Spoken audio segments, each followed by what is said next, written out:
Well, good morning, everyone. It is so good to see all of you. I don't think I have to ask this question, but is labor in the house? We are here. As you know, we are here for what we know is a very limited time. I think the last time I checked my countdown, what do we have? 38 days? 38 days to do something. And we are here today to do something. Thank you so much for everybody who is showing up. We've got two things happening today before we get started. Wanted to let everybody know that we have a door knock and a phone bake happening today. It is going to be cooking up there in our offices, and you are going to be a big part of it. So thank you so much for being here. Thank you for bringing this great weather. I know that our guests love it as well. So without further ado, I'm going to announce and introduce to you our speakers for today, starting off with our local president, Education Minnesota's local president, right here in Anoka, Holthus.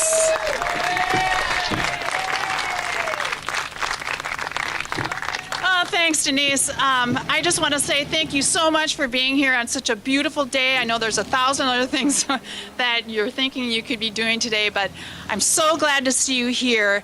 I have known Carrie Rauer for many years, and I've known her to be just the kindest person, and she is the hardest worker. She would be fantastic in our state legislature. I think I first met her when I was doing government relations work for AHEM. And she came to me, and she probably doesn't even remember this, but she was thinking about running for House. And I said, well, let's go for a walk and let's talk about this. And I suggested to her that maybe you want to start with planning and zoning for your city, or park and rec, or maybe even city council. So she did. She ran for city council, and she did a lot of door knocking and worked really hard and got elected. So now she's running for her House seat. Yay, because Jerry Newton's retiring, and this is the time. We need to get her elected because we need to keep that trifecta. The only reason why we got the raise and the contract bargaining language we got this past time is because of the additional funding we got from the state. Without that trifecta, I don't think we would be where we are right now. So whatever you can do to get Carrie elected, that would be great. So I'm just really excited to have AFT here today and to have Randi Weingarten here today supporting us. Thank you so much, and let's get Carrie elected.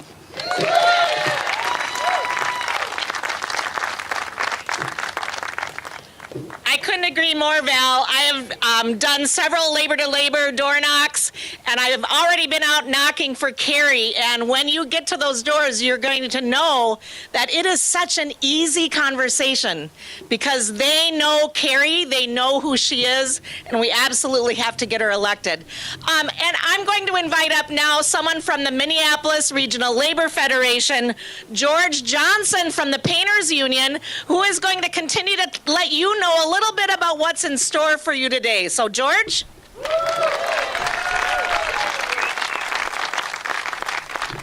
Thank you. As you heard, my name is George Johnson. I'm with the Painters Union, but by trade, I am a trade show specialist, which is a glorified term for a decorator.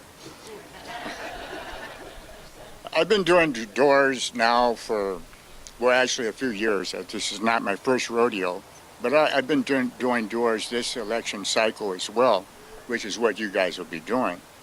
And we'll be talking mainly to other union members, and I think that's something that we should emphasize, that it's a labor-to-labor effort. We're not just talking to just anybody. This is a very, very critical election, and you're doing something that's very relevant and very important.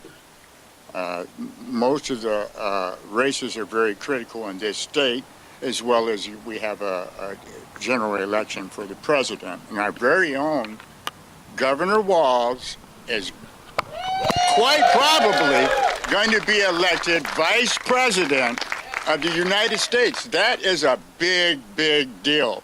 That is something for us all to get very excited about, and we can all take a little bit of credit for that reality. And when you go upstairs, you'll get trained. There's people that are upstairs that will train you so that you'll feel more at ease with doing what you'll have to do. And I know it's kind of strange going up and knocking on other people's doors, people that you don't know, but just think of it as you're going to visit your union brother or sister.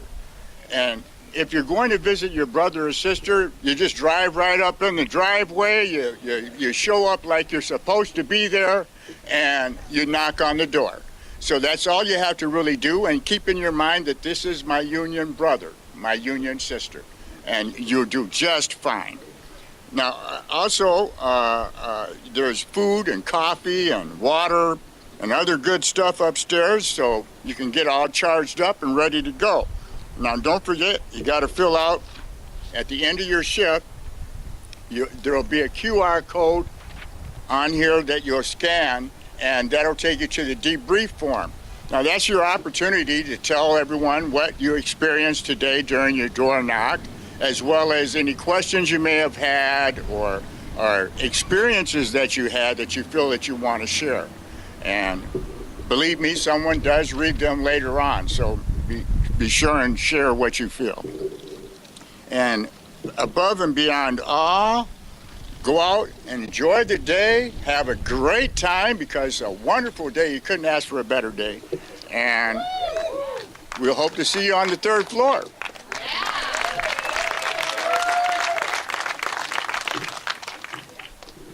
If George says it's going to be a great day and we're going to have fun, we are. I believe George. As the bus says, AFT votes. Well, guess what? AFL votes too. And to tell us all about it is the president of the Minnesota AFL-CIO, our friend Burnham.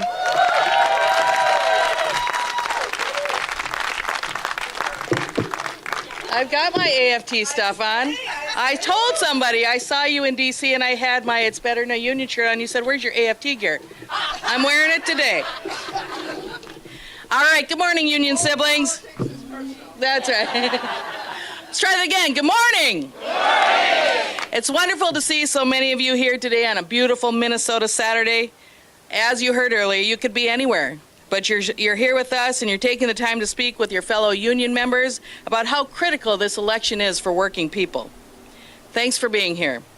I also want to thank Val for letting us use the space today, and Chelsie for organizing today's event, and to my fellow union educators, Randi Weingarten, Denise Specht, and Julie Blaha for helping kick things off today. 2 years ago, union members and retirees from across Minnesota knocked on doors, made phone calls, had conversations at the job site, and turned out at the polls for labor-endorsed candidates. Thanks to all of us and our hard work, labor-endorsed candidates ran the table statewide, and we elected the first trifecta in a decade. Because we stayed united as a labor movement, we hold corporations accountable when they fail to pay workers what we are owed by making the strongest wage theft law in the nation even stronger. We're ensuring that no child will ever go hungry at school by making breakfast and lunch free for every student at every public school. We made sure big corporations and the rich are paying their fair share in state taxes so we can invest in the public services that countless Minnesotans depend on all of you to deliver. All the progress we've made and all the progress we have yet to make is on the ballot this year. And the choice at the top of the ticket is just as clear. We can elect Kamala Harris, a member of the most pro-union presidential administration in history, and our own Tim Walz, the most pro-union governor in America. Or we can go back to one of the most anti-union, toxic, and divisive presidents we have ever had in Donald Trump. Are we going back? No! Are we going to get out on those doors today to make sure our sisters, brothers, and union siblings know what's at stake? Yes! That's exactly what I thought. So, are you fired up? Yeah! Let's try that. Fire it up, ready to go. Fire it up, ready to go. Fire it up, ready to go. All right, next, I'd like to introduce someone who was president of this local, who was secretary-treasurer of the Minnesota AFL-CIO, and someone who does right by the labor movement every single day. Please welcome our state auditor, Julie Blaha. Good morning, union family, union in the house. Let's hear ya. Oh, it's so nice to come home. I have spent a lot of time up in that office up there thinking about all of you all. And the reason that I get to stand here as your state auditor is because of you. Now, we all know that the auditor race should normally be the most exciting race on a ticket. But I had a little, couple challenges last time. They really attacked. They attacked with money. They attacked with lies. They attacked with third-party candidates, anything they could. Did rich people swoop in and save me in that race? No, you did.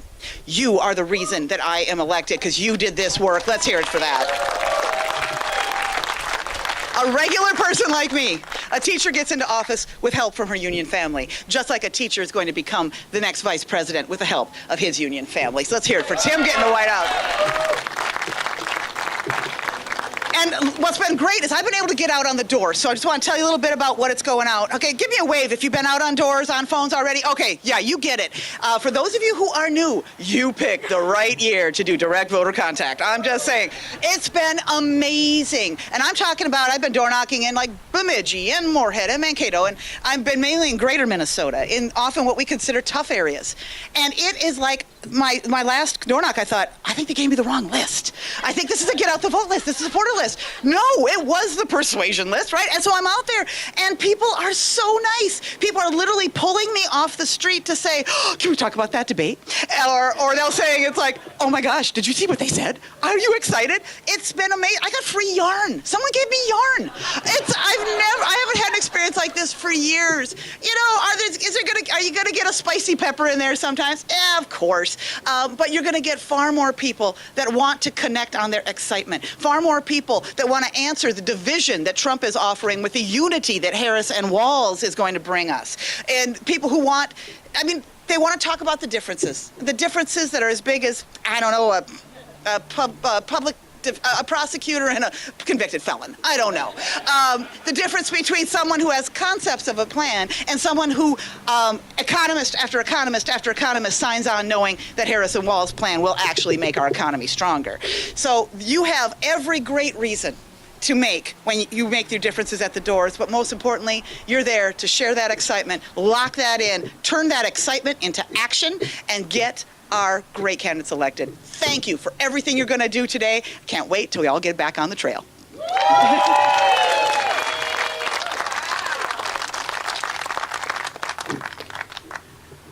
Okay, I could say a million things about our next speaker, but I am going to choose the words of Mike Pompeo, believe it or not, because he has referred to her as the most dangerous person in the world.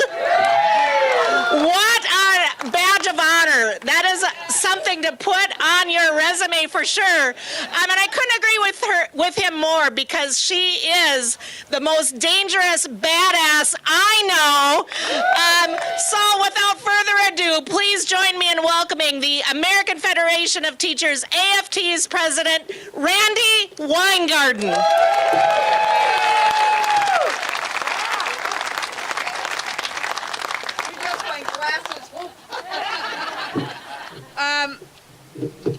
Oh my God, I always love being in Minnesota, but look at these ladies.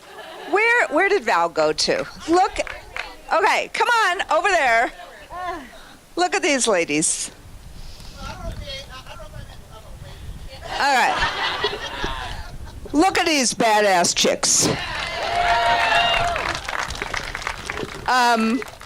So I am a social studies teacher when I'm not fighting Mike Pompeo and J.D. Vance, or maybe I'm fighting them as a social studies teacher, who knows.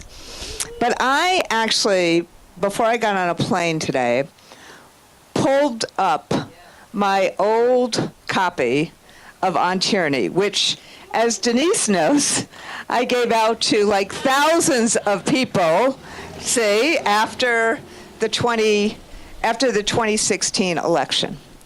And I went to this one, and I'll give them out again, but before I put it down, I went to this one paragraph here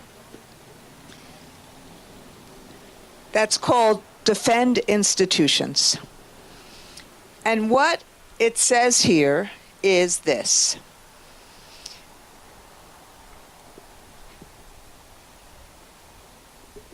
Sorry, I can't use my...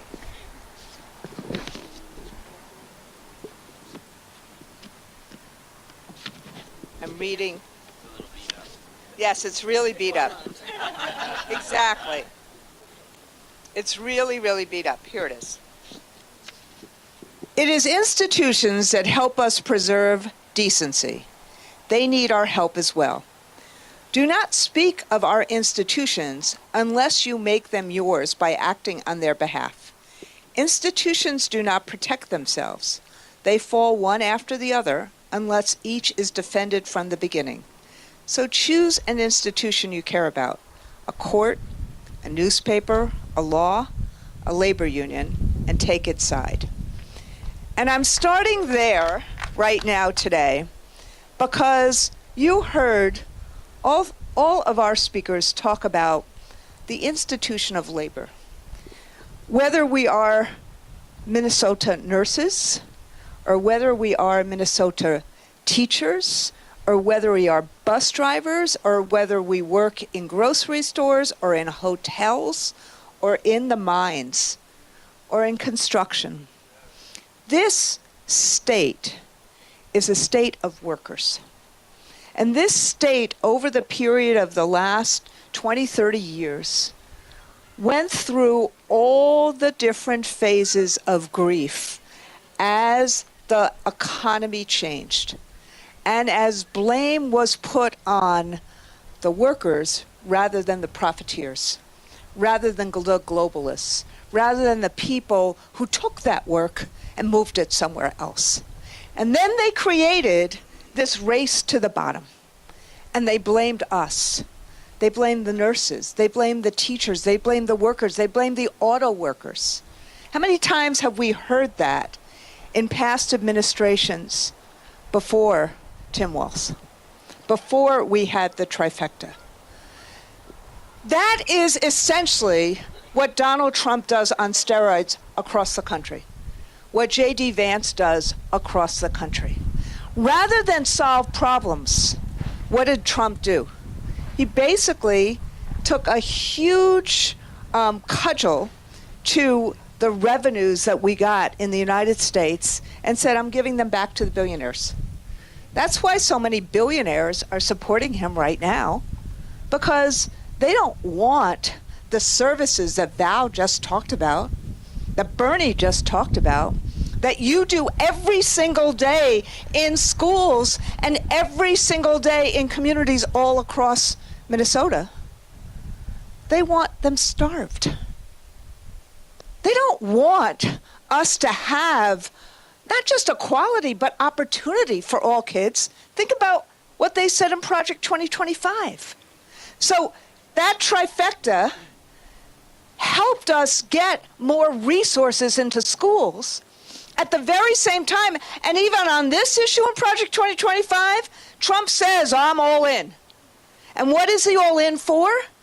Getting rid of the Department of Education. So I don't really care about the bureaucracy either. But what is he really saying? Get rid of Title I.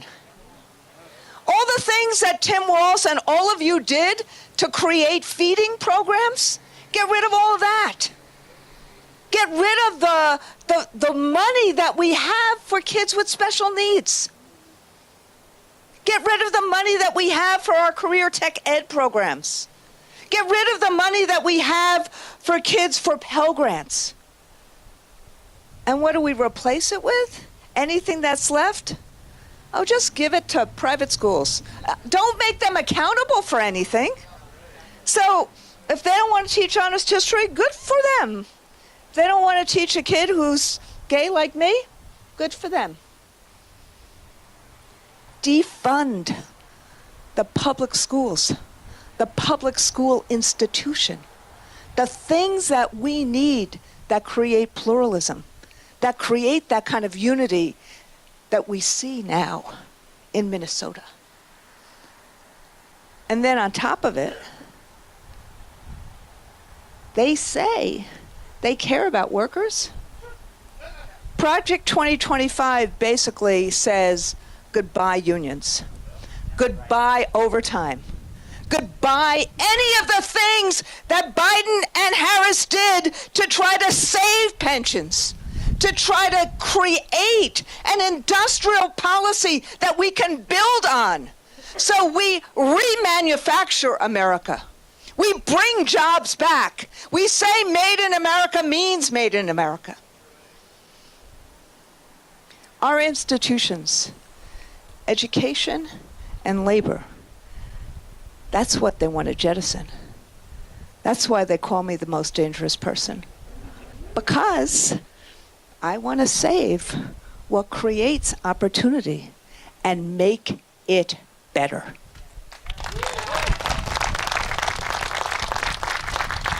That's what this election is about. You got that trifecta last time. Hopefully we will keep it this time. But we need to build on it. We need to take on the healthcare issues and the pension issues. We need to take all of these issues on for schooling and for all of our workers. So, what will keep on happening in the next 30 plus days is you're going to hear the smear and the smear and the smear. Because they have nothing. Trump and Vance have nothing positive that they're creating here. It's only bringing people down and destroying. So to distract, they will smear and smear, just like they did to Haitians by saying that vile bullshit, I won't even say it. That's what they're now doing to Jews with this kind of anti-Semitic trope saying if you dare vote for people who believe in democracy or a two-state solution or Palestinian rights, then, you know, you're going to kill yourselves. You'll hear more and more and more smears. It will get worse and worse. So I want to end where everybody started, which is you. Workers are the most trusted people in the country right now. Nurses, teachers, all the other workers that are here. And so we got a job, which is if you believe anything that any of us said, anything on any issue, this is a treasure trove. I could do hours of contrast. I just did 2 hours of them on any issue. If you believe any of it, you, my friends, and I'm looking at the teachers in particular, you know this from your classrooms. We meet kids where they are, and we take them to different places so that they see the opportunity, they see the joy, they see the potential in themselves. But we see them, we look at them. Frankly, the nurses in the room do the same, or in the hall do the same things. When you look at a patient and you help miraculously them find hope. Labor does the same thing. We are trusted. That means, just like Julie got that list, that she talked to all those folks that she thought was a different list than she got. They wanted hope. I've seen that in America. We are now in the 9th state. We've traveled over 7,000 miles. I see the America that you see. I see the America that wants hope, that wants aspiration, that wants their lives to be better, that wants opportunity for all, that wants freedom for all, that wants the promise of America. That's what I've seen in these 7,000 miles, in these 8 states, in these 35 other stops. But we need to pull it out of people. We need to recreate the joy. We need to recreate that aspiration. We need to recreate that hope. And that's what workers do. And that's what you do. And that's why the phone calls are so important and the door knocks are so important. You are those hope agents. Not in a halcyonic way, but in a real way. And people trust you. So every phone call you make, every door knock you do, every time you talk to your friends, your relatives you haven't talked to in years, I mean that, your church-going neighbor, the person in your synagogue, the person in the lunchroom, when you talk to them about what life can be, that's what this is about. We will win this race by inches, not by yards. We'll win it by talking to people, by making the promise of America real. But that requires all of us. And when we do that, on November 6th, or whenever the election is decided, your governor will be the Vice President of the United States. With a president who every single day believes in all of us. Are you ready?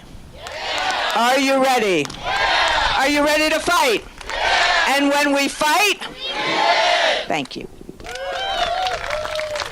Thank you. Oh my God. No crashing. Thank you, Randy. So before we head up to get our turf and get on the phones and get on the doors, let's quick do a